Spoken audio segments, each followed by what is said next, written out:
Hi traders. Welcome to traders club of India. Hope आप सब लोग ठीक हो। तो स्टार्ट करते हैं निफ्टी 50 का मार्केट एनालिसिस कल के लिए। कल है 30 अगस्त। तो कल का हम pivot, neutral point, non trading zone, support and price action and OI data discuss करते हैं और हमारा कल का सेटअप बनाते हैं।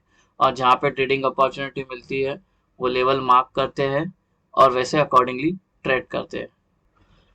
गाइस, निफ्टी ने जो था हमें 36 पॉइंट पॉजिटिव में क्लोजिंग दी। गैप अप ओपन हुई, इतना गैप अप ओपन हुई, उसके बाद मार्केट बहुत ट्राई किया नीचे जाने का, ऊपर जाने का, लेकिन मार्केट एक ही जोन में थी। हालांकि पिछले 2 दिन या 2.5 दिन से हम साइडवेज में ही चल रहे हैं। ठीक है, मार्केट नीचे जाने का, बैंक निफ्टी बेरिश है। बैंक निफ्टी में थोड़ा स्ट्रेंथ है, लेकिन आज ये जो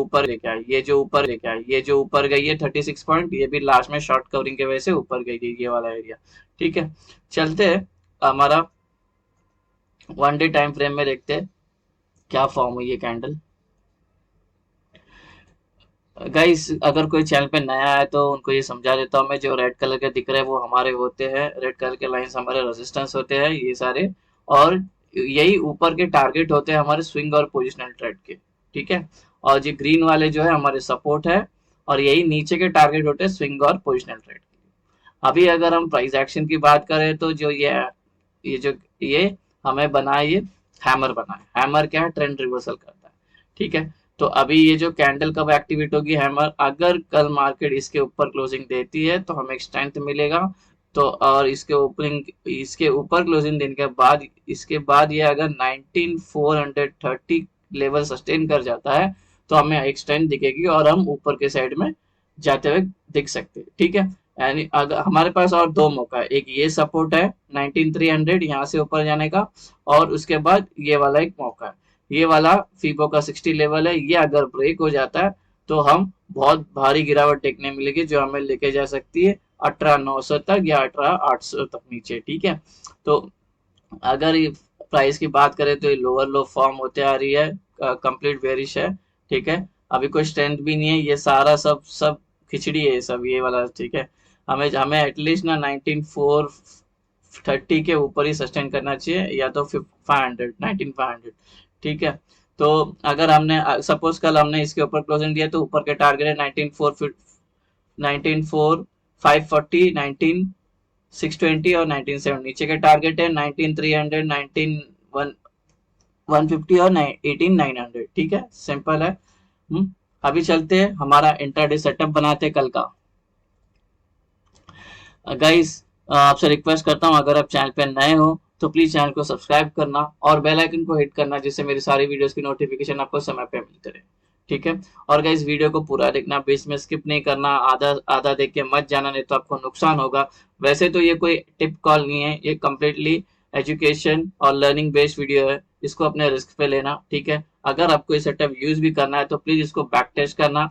हाँ, और बैक टेस्ट करना मतलब वर्चुअल ट्रेड करना, इस पे एटलीस्ट 120 ट्रेड करना, बैक टेस्ट 120 ट्रेड, और फॉरवर्ड टेस्ट करना इसको 120 ट्रेड।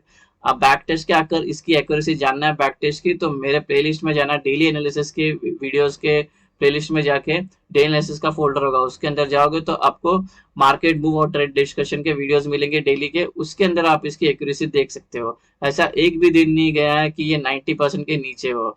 मोस्ट ऑफ टाइम ये 90%, 100% दे देता है, और 10% है कि इसने 95 की एक्यूरेसी, 90 की एक्यूरेसी मेंटेन की हुई है। आप लोग भी बैक टेस्ट करना इसको, उसके बाद ही यूज करना। अभी ये वीडियो को पूरा ध्यान से देखना, प्राइस एक्शन ओआई भी डिस्कस किया है, एंड तक देखना वीडियो को। बीच में अगर आप इसको देख के छोड़ दोगे तो आपको नुकसान हो सकता है। ठीक है, चलते हमारा वीडियो स्टार्ट करते हैं। गाइस, ये बीच का एक लाइट ब्लू कलर का ये हमारा एक न्यूट्रल पॉइंट है। ठीक है, इस बार वेरी नैरो बना है, कल भी नैरो था और इस बार बहुत नैरो बना है। आज मूवमेंट की एक्सपेक्टेशन थी हमें, नैरो नैरो पीवट की वजह से आई ने, न्यूट्रल पॉइंट नैरो है तो, लेकिन वो मूवमेंट आई ने, लेकिन कल कल हमें एक बहुत अच्छी मूवमेंट देखने मिल सकती है। ठीक है, तो ये बहुत ही नैरो हो गई है। ठीक है, तो ये हमारा बीच का न्यूट्रल पॉइंट भी है, पिवट पॉइंट भी है और नॉन ट्रेडिंग जोन भी है। तो ये पूरी एरिया की वैल्यू है 19,342.93 से लेकर 19,343.5। ठीक है, तो ये हो गया हमारा न्यूट्रल पॉइंट हो गया। ठीक है, अभी हमारा 4 रेजिस्टेंस डिस्कस करते हैं। तो हमारा पहला रेजिस्टेंस है ये इसी के अंदर इंक्लूडेड है प्रीवियस डे हाई, ये नॉन ट्रेडिंग जोन है पूरा, और इस एरिया की वैल्यू है 19,375 से लेकर 19,383। Resistance two non trading zone, ये नॉन ट्रेडिंग जोन है, ये रेंज है 19,412 से लेकर 19,422। रेजिस्टेंस 3 नॉन ट्रेडिंग जोन, और ये रेंज की वैल्यू है 19,446 से लेकर 19,455। आखिरी resistance resistance 4 non trading zone है ये, और रेंज है 19,000, इस एरिया की वैल्यू है 19,480 से लेके 19,490। ठीक है, तो हमारे 4 रेजिस्टेंस हो गया, एक न्यूट्रल पॉइंट हो गया। अब हम हमारा 4 सपोर्ट देखेंगे। तो ये हमारा पहला सपोर्ट, इसी के अंदर इंक्लूडेड है प्रीवियस डे लो। ठीक है, ये नॉन ट्रेडिंग जोन है, और इस एरिया की वैल्यू है 19,300 से लेके 19,309। Support two non trading zone, range की वैल्यू है, ये एरिया की वैल्यू 19,264 से लेके 19,274। Support three non trading zone, ये एरिया की वैल्यू है 19,231 से लेके 19,242। Support four non trading zone, range है 19,205 से लेके 19,196। ठीक है, तो हमारा बेस सेटअप हो गया है। ठीक है, तो ये हमारा बेसिक सेटअप हो गया। अभी हम हमारा एंट्री और एग्जिट मार्क करते हैं। प्लस ये हमारी कल की एंट्री और एग्जिट है। रेंज मार्क होने के बाद रेंज के अपर साइड में ग्रीन एरोज मार्क करना, और रेंज के लोअर साइड में रेड एरोज मार्क करना, ऐसे, तो जिससे आपको एंट्री और एग्जिट में आसानी होगी। ग्रीन एरोज किसके लिए, हमें ग्रीन एरो पे लॉन्ग करना है, बाई करना है। रेड रेड एरो पे हमें शॉर्ट करना है, सेल करना है। ठीक है, तो ये बेसिक हो गया हमारा। ठीक है, अभी हम एंट्री लेंगे कब, अभी देखो यहाँ पे प्राइस क्लोज हुई है। ठीक है, अगर कल यहीं पे ओपन होती तो हमें कोई ट्रेड लेना नहीं है, हमें इसका ब्रेकआउट का वेट करना है। ब्रेकआउट करके नीचे आती है, ठीक है, अच्छा खासा प्राइस एक्शन बना के, या इसके अंदर थोड़ा सा टच करती है 15 मिनट्स, और उसके बाद ब्रेकआउट देती तो हम नीचे का ट्रेड लेंगे। नीचे का ट्रेड लेके ये सारे लेवल होंगे हमारे टारगेट। ऊपर का ट्रेड कब लेंगे, ये जब ओपन होते हुए ऊपर जाएगी तब नहीं लेंगे, ये जब ब्रेक होगा ये वाला लेवल, ठीक है, तभी हम ये वाला ट्रेड लेंगे। ठीक है, तो ये हो गया हमारा फ्लैट ओपन का डिस्कशन। अभी हम डिस्कस करते हैं हमारा गैप अप। अगर गैप अप होता है सपोज R1 के पास या R2 के पास ये ओपन होती है, सपोज एग्जांपल के लिए हम R1 ही ले लेते हैं। R1 पे ओपन होने के बाद इसको थोड़ा सस्टेन करना चाहिए। गैप अप होने के बाद सस्टेन करके ब्रेक करती है ऊपर के साइड में तो ऊपर का ट्रेड लेंगे, या सस्टेन करके नीचे ब्रेक डाउन के तो नीचे का ट्रेड लेंगे। ऊपर का ट्रेड लेंगे तो ऊपर के जितने भी रेजिस्टेंस है वो हमारे टारगेट एक्ट करेंगे, और नीचे का ट्रेड लिए तो नीचे का सपोर्ट जो है हमारे टारगेट एक्ट करेंगे। ठीक है, सपोज ये गैप अप होने के बाद सस्टेन नहीं कर पाती है प्राइस, कोई प्राइस एक्शन नहीं बनाती, सस्टेन नहीं कर पाती है, ये ओपन होके बड़ी बड़ी कैंडल बना के डायरेक्ट नीचे आती है, या बड़ी बड़ी कैंडल बना के डायरेक्ट ऊपर जाती है, तो हमें हवा में ट्रेड नहीं करना है। हमें क्या करना है, हमें रुकना है, नॉन ट्रेडिंग जोन पे आने देना हमारे कोई तो। ठीक है, सपोज ये गैप अप होने के बाद यहाँ पे आके ये हमारे नॉन ट्रेडिंग जोन पे आ गई, ये रेंज में, इसी को ही 15 मिनट सस्टेन करनी चाहिए। सस्टेन करके नीचे ब्रेक डाउन की तो अच्छे खासे बड़े green red candle red candle बनेंगे, तो हम ये ट्रेड ले लेंगे। अगर यहाँ से सस्टेन होके अच्छे खासे ग्रीन कैंडल बनते 3 या स्ट्रांग 2 कैंडल, तो भी हम एंट्री लेंगे। नीचे का ट्रेड लिया तो नीचे के लेवल होंगे टारगेट, ऊपर का ट्रेड लिया तो ऊपर के लेवल्स होंगे हमारे टारगेट होंगे। ठीक है, अभी हम डिस्कस करते हैं गैप डाउन का।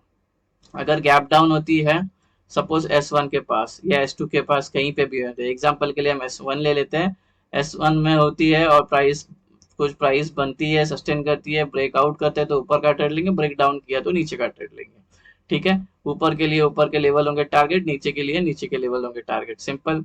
इसमें भी वही, अगर ये गैप डाउन होने के बाद रुकती नहीं है कहीं पे, डायरेक्ट ऊपर ऊपर जाती है या नीचे नीचे जाती है, सपोज ऊपर ऊपर जाने के बाद ये वाले नॉन ट्रेडिंग जोन में आती है, तो 15 मिनट सस्टेन करने देना, 15 मिनट्स या 3 कैंडल। ठीक है, सस्टेन करेगी और फिर जहां ब्रेकआउट करेगी एरो हमारा जहां इंडिकेट करेगा, ऊपर के लिए तो ऊपर का ट्रेड, नीचे के लिए तो नीचे का ट्रेड। नीचे के ट्रेड के लिए नीचे के लेवल्स होंगे टारगेट, ऊपर के लेवल्स के लिए ऊपर का ट्रेड के लिए ऊपर के लेवल्स होंगे हमारे टारगेट। ठीक है, सेम जैसा गैप अप में डिस्कस किया था वैसे ही। ठीक है, ये गैप डाउन होने के बाद नीचे जाती है तो हमारा कोई तो नॉन ट्रेडिंग जोन में आने देना, S1 S2 S3 के पास, या ऊपर जा रही है तो न्यूट्रल पॉइंट में आने देना, R1 R2 के, कहीं पे भी उसको रुकने देना प्राइस को, थोड़ा प्राइस बनेगी फिर ब्रेकआउट करेगी हमारी नॉन ट्रेडिंग जोन से, तो उस साइड का हम ट्रेड ले लेंगे। तो ये हो गया हमारा फ्लैट गैप अप और गैप डाउन का डिस्कशन हो गया। अभी हम अपना OI चेक करते हैं। 19,350 पे प्राइस है, 19,350 पे 17 लाख है, यहाँ पे 35 लाख है, और 11 ऐड हो गए तो यहाँ पे हो गए 37 लाख हो गए। और यहाँ पे 73 लाख, यहाँ पे 18 ऐड हो गया तो 83 समन 19 लाख। ठीक, तो ये हम नहीं लेंगे इसको कोई भी रजिस्टर। हम जो लेंगे, हम जो सपोर्ट लेंगे वो 2500 सपोर्ट लेंगे। ठीक है, क्योंकि यहाँ पे देखो 79 लाख है और यहाँ पे 1.27 CR है। ठीक है, यहाँ पे सपोर्ट तो है, ठीक है, अच्छा खासा है 1 CR, और ये 18 ऐड करेगा तो लगभग हो जाते हैं 1.35 CR। ठीक है, 1.5 CR के आसपास ओआई ओपन खड़े हैं पुट राइटर्स के साइड से जो सपोर्ट ऐड करेंगे। लेकिन हम लेंगे 19250। ठीक है, बिकॉज यहाँ पे आके प्राइस रुकेगी, क्योंकि यहाँ पे कोई है नहीं कॉल राइटर्स, यहाँ पे बहुत ज्यादा है और यहाँ पे इनको ज्यादा टाइम नहीं लगेगा। ये 127 को कवर करने, इसको ना ज्यादा से ज्यादा आधा घंटा लग जाएगा, ये फाड़ के निकल जाएगी इसको ऊपर की साइड में। ठीक है, तो हमारा सपोर्ट जो है वो 19200 एक्ट करेगा और जो रेजिस्टेंस है 194 एक्ट करेगा, क्योंकि यहाँ पे 18 है और 20 ऐड हो गए तो 1.4 CR के आसपास हो गए। कॉल राइटर्स का प्रेशर है, बियरिश का प्रेशर है, और यहाँ पे देखो 400 सिर्फ 42 है और ये 3 है तो 45 लाख, 45 लाख ओपन इंस्टेंट, इसका 3 गुना ज्यादा यहाँ पे। तो इसको हमको रेजिस्टेंस लेना पड़ेगा। ठीक है, तो ये रेजिस्टेंस हो गया हमारा। ठीक है, ये रेजिस्टेंस है और ये हमारा सपोर्ट है। हम्म, अभी डेटा चेक करते हैं। यहाँ पे देखो 1 CR 1.5 CR ये सब मिला के कम से कम 5-6 CR है, और यहाँ पे सिर्फ यहाँ पे सबसे ज्यादा है 19300, फिर बाकी सब यहाँ पे भी थोड़ा सा है, लेकिन ये लोग स्ट्रांग है गाइस। ठीक है, ये लोग वीक भी नहीं है, ये लोग भी थोड़ा सा वीक है, स्लाइटली वीक है, नॉर्मल वीक है। ठीक है, मॉडरेट वीक। और ये लोग तो देखो यहाँ से छोड़ के गए हैं, ये लोग भी छोड़ के गए हैं, तो ये लोग इक्वल है, इधर ज्यादा कुछ है नहीं, दोनों भी सेम है, इधर से भी छोड़ के भागे उधर से भी छोड़ के भागे। स्ट्रॉन्ग कौन है? कॉल राइटर्स है फिलहाल के लिए। और पीसीआर की जो वैल्यू है 0.8 चल रही है। कल जो कल क्या थी? कल भी 8 थी, आज भी 8 ही है। ठीक है, क्योंकि सेम बंद होगी, साइडवेज में बंद हो गई, ये भी साइडवेज, तो 8 चल रही है। तो 8 इंडिकेट करता है क्या? बेयरिशनेस को। ठीक है, तो हमें हमारे हर्डल मिल गए और एक व्यू भी मिल गया। डेटा साइडवेज बेरिश हो सकती है, हाँ, साइडवेज बेरिश, वो हमें कल पता लगेगा जब आधे घंटे में और ओआई इंक्रीज होंगे कॉल या पुट साइड में। ठीक है, अभी फिलहाल के लिए हम अपना सेटअप पे चलते हैं और हर्डल्स मार्क करते हैं ओआई के। पर मैं 19400 यहाँ पे जाएगी तो प्राइस यहाँ पे लग के नीचे आ जाएगी। अपने को एंट्री लेना, इधर एंट्री ले लेना। अगर ये यहाँ पे या तो ये वन शॉट में ब्रेक करेगी, या तो इस थोड़ा सा इसको लग के एक बार नीचे आके फिर लग के जाएगी ना, तो फिर यहाँ पे निकल जाना, ये 2 मौका देने के बाद। ठीक है, नहीं तो एक मौके में होल्ड करना, ऐसे हिट तो हिट देखेंगे। ठीक है, अगर नीचे तो 250 बहुत नीचे, 250 आएगी तो यहाँ से बाइंग आएगी, और यहाँ से सेलिंग प्रेशर हो गया, यहाँ से बाइंग प्रेशर हो गया, तो ये 19250 और 19400 हमारे हर्डल्स हैं। तो ये हमारा कल का सेटअप है निफ्टी 50 का। होप आपको ये सेटअप पसंद आया तो वीडियो को लाइक करना, शेयर करना और ट्रेडर्स कम्युनिटी में फॉरवर्ड